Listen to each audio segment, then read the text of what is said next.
సంగీతాభిమానులకు కనువిందుగా సంగీతావధానం పేరిట నిర్వహించడంతో ప్రేక్షకులకు ఆకట్టుకుంది. సరస్వతి గానసభ ఆధ్వర్యంలో కాకినాడ సూర్యకళ మందిరంలో తొలిసారిగా సంగీత అవధానం పేరిట ప్రత్యేక కార్యక్రమాన్ని నిర్వహించారు. సరస్వతి గానసభ గౌరవ అధ్యక్షురాలు పెద్దాడ సూర్యకుమారి అవధాన ప్రక్రియ ద్వారా సంగీతంలోని మాధుర్యాన్ని ప్రపంచానికి పరిచయం చేయాలన్న ఆలోచనతో దీన్ని నిర్వహించారు.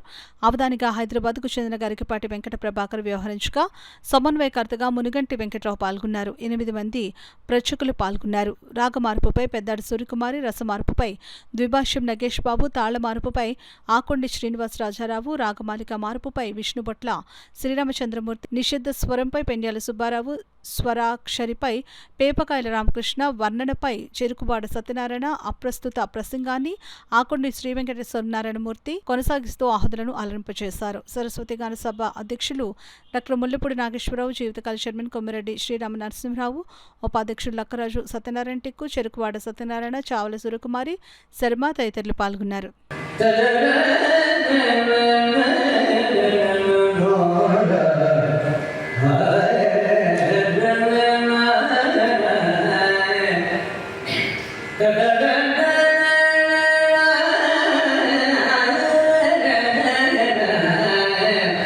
Na